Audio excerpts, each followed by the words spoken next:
Hey friends, welcome to another video of निक्जिक। आज फिर से मैं नागपुर के ताशी यामा शोरूम में आया हूं अपनी बाइक की सर्विस करवाने के लिए। मेरी FZ V3 150 ने 8000 किलोमीटर लगभग खत्म कर दिया। फिर सर्विस है। एक्चुअली मुझे 2000 किलोमीटर पहले इसकी सर्विस करवानी थी, बट मैं बहुत ज़्यादा डिले हो गया क्योंकि मैं बिजी चल रहा था, बाइक पर ज़्यादा ध्यान नहीं दे पा रहा था, वॉश वगैरह भी कर नहीं पा रहा था। जब से हाइड्रो डिपिंग करवाई तब से तो मैं इस गाड़ी पर ध्यान ही दे नहीं पा रहा हूँ। तो आज बहुत सारा काम इस गाड़ी में मुझे करवाना है एंड 7921 किलोमीटर ओडोमीटर रीडिंग दिखा रहा है फिलहाल। देखते हैं लोग सर्विस सेंटर में एक्सेप्ट करते हैं कि नहीं। वैसे आज आखिरी बार फ्री सर्विस करवाने आया हूँ क्योंकि 5वीं सर्विस के बाद पेड सर्विस शुरू हो जाएगी, तो शायद अब से मैं इस सर्विस सेंटर में नहीं आऊंगा। और बहुत सारे काम मुझे करवाना है, एक्सेसरीज वगैरह भी चेंज करवानी है, तो यहाँ नहीं करवाना, वो तो बाद में बाहर करवाना है एक्सेसरी शॉप में। तो बहुत सारे काम जो है सर्विसिंग के रिलेटेड वो आज यहाँ करा लूंगा। इसके बाद अगर पेड सर्विस शुरू होगी तो शायद मैं हाथ से नहीं करा के अपने घर के पास में किसी लोकल सर्विस सेंटर में करवाने वाला हूँ, या फिर शायद मैं यामा की एक नई AMC खरीद लूंगा जिसकी वजह से मुझे और लो कॉस्ट में सर्विसिंग एंड पार्ट्स मिल जाया करेंगे।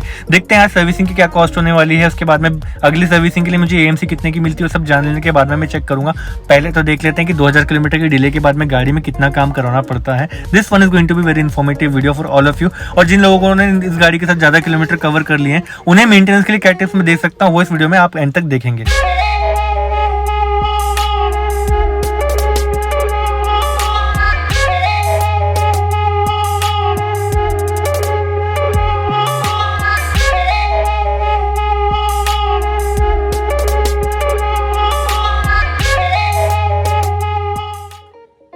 सुबह 9 बजे ही मैं सर्विस सेंटर पहुंच गया। पहला नंबर मेरी गाड़ी का लगवाने के लिए। बहुत सारी गाड़ियां जमा हो गई ना, न्यू मुझे नंबर नहीं मिलेगा अगर मैं देर से आता हूं। तो अगर मैं जल्दी आकर जल्दी नंबर लगाता हूं तो मेरा टाइम पर काम हो जाता है और शायद फर्स्ट सर्विस मेरी गाड़ी की होगी। यहाँ लिखे हैं प्राइसिंग। अगर मैं पेड सर्विस स्टार्ट कर दूंगा मेरी FZ की तो कितना खर्चा मुझे आ सकता है टेंटेटिव। AMC यहाँ पर 1100 रुपये की दिख रही है। अंदर जाके काउंटर पर करंट कॉस्ट पूछनी पड़ेगी, but this is the tentative expense. अगर ये AMC में ले लेता हूँ तो 3 पेड सर्विसेज मिल जाएंगी। शायद मैं साल भर में 3 सर्विसेज ले लूँ तो मुझे इससे फायदा हो जाएगा। और इसमें वॉशिंग का भी एक कूपन है। और दूसरी तरफ एक और चार्ट दिया हुआ है ऊपर में जहाँ पे 150 से 160 सीसी की जो बाइक्स हैं उसके लिए कॉस्ट लिखी गई है 375 फॉर द सर्विस। तो सिंगल सर्विस का 375 रुपए का लेबर कॉस्ट होता है। उसके बाद में कंज्यूमेबल्स का शायद अलग खर्चा लगता है और छोटे छोटे लेबर के कॉस्ट और ऊपर अलग से लिखे हुए हैं। आई थिंक एक सर्विस अगर मैं अलग से पे करने लगूंगा तो 600-700 रुपए तो सिर्फ लेबर का खर्चा ही लगने वाला है। उसके बाद में कंज्यूमेबल में जो इंजन ऑयल वगैरह आते हैं, ऑयल फिल्टर वगैरह आते हैं, वो सबका मिला के 400 रुपए और एड ऑन, तो 1100-1200 रुपए तो शायद पर सर्विस हो ही जानी चाहिए। अगर मेरे 5 सर्विसेज के वीडियो देख करके आप लोग सर्विस करना इजीली सीख चुके हैं तो अपने घर में कुछ टूल्स लेकर आए और खुद ही सर्विस कर लें। बहुत सी चीजें हैं अपनी गाड़ी में जो अपन खुद कर सकते हैं एक्सेप्ट अ फ्यू। तो ज्यादातर चीजें अगर अपन खुद कर सकते हैं और पीरियोडिक मेंटेनेंस टाइम पर कर सकें तो अपनी गाड़ी वेल मेंटेन भी रहेगी, खर्चा भी नहीं आएगा ज्यादा, एंड अपनी गाड़ी को ज्यादा समझने का हमें मौका भी मिलेगा एंड परफॉर्मेंस भी हम अकॉर्डिंगली अपनी गाड़ी का कंट्रोल कर सकेंगे। यहाँ आप देख रहे हो मेरी गाड़ी की जो चेन है वो बहुत ज्यादा रस्टी हो चुकी है, डर्टी हो चुकी है, इसमें बहुत ज्यादा गंदगी लग चुकी है क्योंकि 2000 किलोमीटर का डिले तो वैसे भी है। वैसे मैंने इन लोगों से यामा लूप का जो chain lubricant and chain cleaning spray है उसके छोटे छोटे बॉटल परचेज कर लिए थे पिछली बार की सर्विस में एंड सोचा था वो मैं यूज कर लूंगा, बट फिर भी मैंने 2000 किलोमीटर के डिले के बावजूद वो यूज नहीं किए, इतना ज़रा मैं बिजी था। काफ़ी देर इंतजार करते करते कई सारी गाड़ियों की भीड़ और बढ़ती गई है। FZ X भी आ गई सर्विस सेंटर में और R15 तो हमेशा देखने मिलती है। फाइनली सर्विस सेंटर स्टार्ट तो हो गया है लेकिन प्रोसीजर अभी तक स्टार्ट नहीं हुआ है एंड यहाँ मेरी गाड़ी का प्रोसीजर स्टार्ट हुआ, सब नोट कर लिया गया। फॉर्मेलिटीज पूरी होने पर गाड़ी की एंट्री अब शुरू हो जाएगी एंड सर्विसिंग में सबसे पहला काम वॉशिंग किया जाएगा। पहली सर्विस जब मैंने इस बाइक की करवाई थी मुझे आज भी याद है वॉशिंग उस दिन मुझे मिली नहीं थी, बट बाद में हर सर्विस में मुझे गाड़ी की वॉशिंग फ्री में मिलती रही। आज मेरी आखिरी फ्री वॉश है इस सर्विस सेंटर में।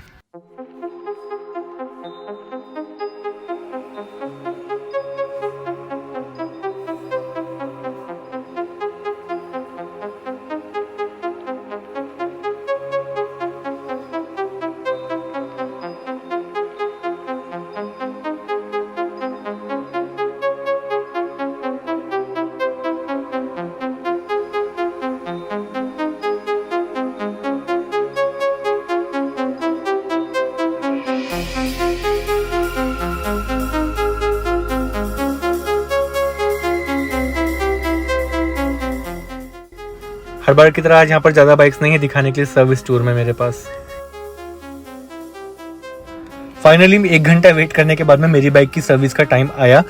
वैसे तो पहली सर्विस मेरी बाइक की हो रही है पर इसका इंतजार करने के लिए मुझे 1 घंटा इसलिए वेट करना पड़ा था कि पहला नंबर मुझे लगाकर मिले। And wow what is this, ये एक R15 है, V3 है जिसका पूरा चासी भी रिप्लेस करना पड़ा है। गाड़ी खाई में गिर गई थी एक्सीडेंट के होने की वजह से, क्रैश में ऐसा रिजल्ट मैंने कभी नहीं देखा। यहाँ पे देखो ब्रांड न्यू चासी लगी हुई है गाड़ी में, चासी बदलने पड़ जाए तो गाड़ी की फिर हालत ही क्या बचती होंगी ये सोचो।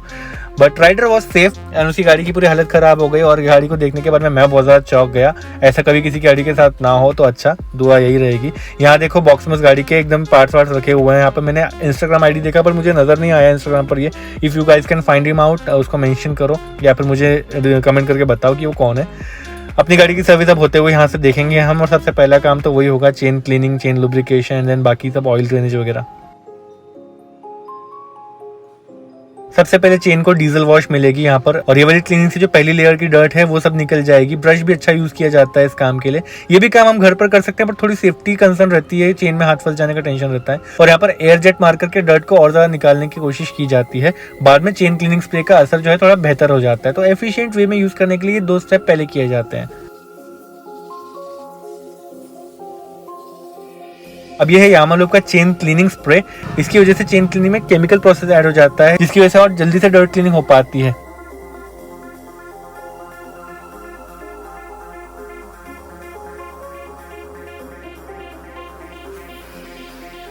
एंड फाइनली ये है चेन लुब्रिकेंट स्प्रे, और इसकी वजह से आपकी गाड़ी जो है वो और ज़्यादा स्मूथ चलने लगेगी, परफॉर्मेंस भी अच्छा होगा और एफिशिएंसी भी बढ़ेगी, और आपको ऑब्वियसली गाड़ी में आवाज़ भी कम आएगी।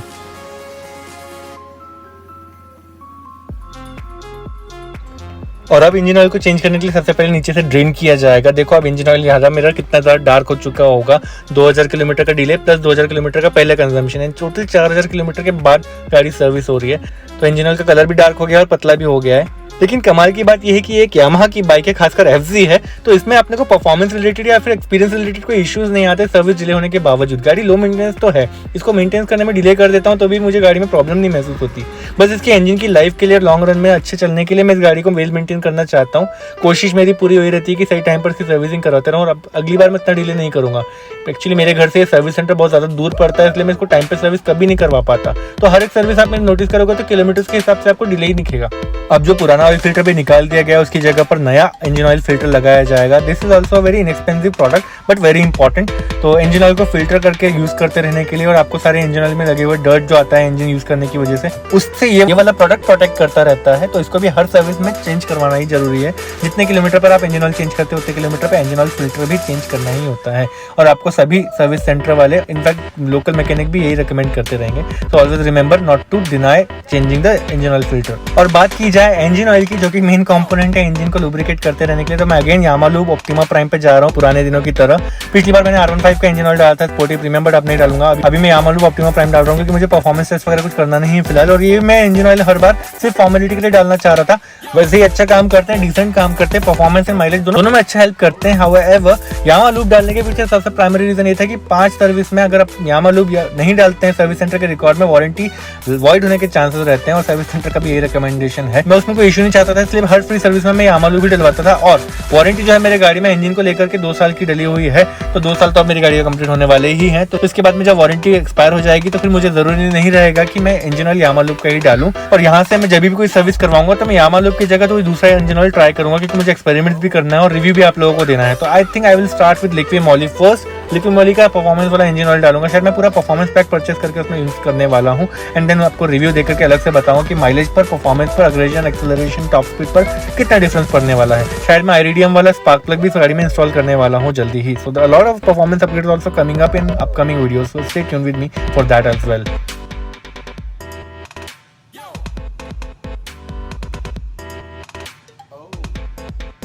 And it's time to clean the air filter now. अभी 8000 किलोमीटर के बावजूद एयर फिल्टर को चेंज करने की जरूरत नहीं पड़ रही है, इसको भी सिर्फ क्लीन करना है। डक्ट वगैरह क्लीन कर लेंगे तो काम हो जाएगा।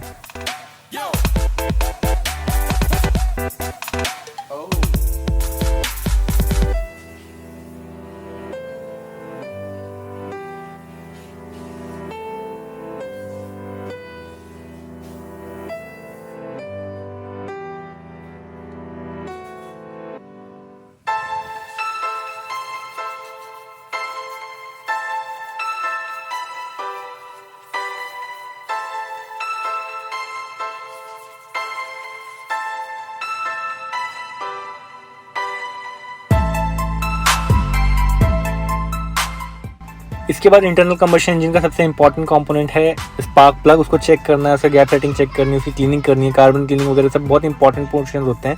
तो 2000 किलोमीटर के डिले के बाद में तो मैं इसको डिले भी नहीं कर सकता और इसको मैं इग्नोर भी नहीं कर सकता, ये तो करना ही था। गैप सेटिंग अभी भी चेक की तो सब कुछ नॉर्मल ही है।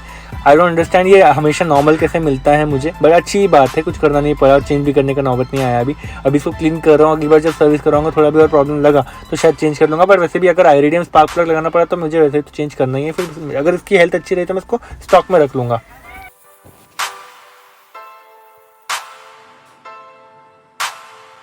And then the final mechanical work involves the oiling of pivot points. यहाँ पर सारे जॉइंट्स पर ऑयलिंग करने की वजह से स्मूथ हो जाते हैं सारे ऑपरेशंस और ये गाड़ी को पुराना और खटारा बनने से बचा लेते हैं।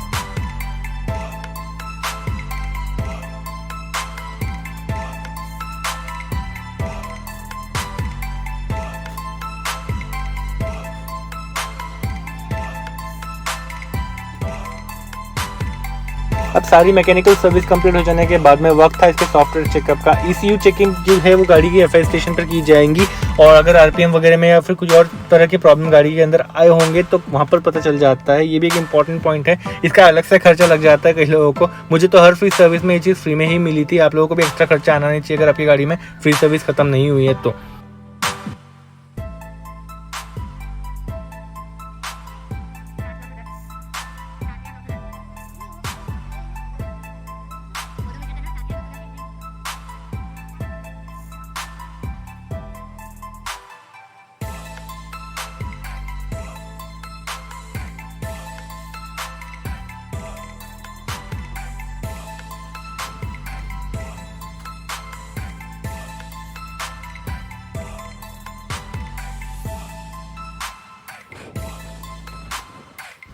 और हर बार की तरह आज भी गाड़ी ने ऑप्टिमम इंजन टेम्परेचर अचीव करने के बाद बताया कि सारा कुछ जो है गाड़ी में नॉर्मल है। FI station confirm that the car is perfectly fine, so we don't need to do anything else now. अब गाड़ी की बस एक राइड करके मैकेनिक जो है वो चेक करके बता देंगे गाड़ी में अब कुछ ठीक है या नहीं है। ब्रेकिंग वगैरह सब टेस्ट कर ली जाएंगी। उनके डिलीवर कर देने के बाद में मैं भी गाड़ी की एक बार टेस्टिंग कर लूँगा बिल पे करने के बाद में।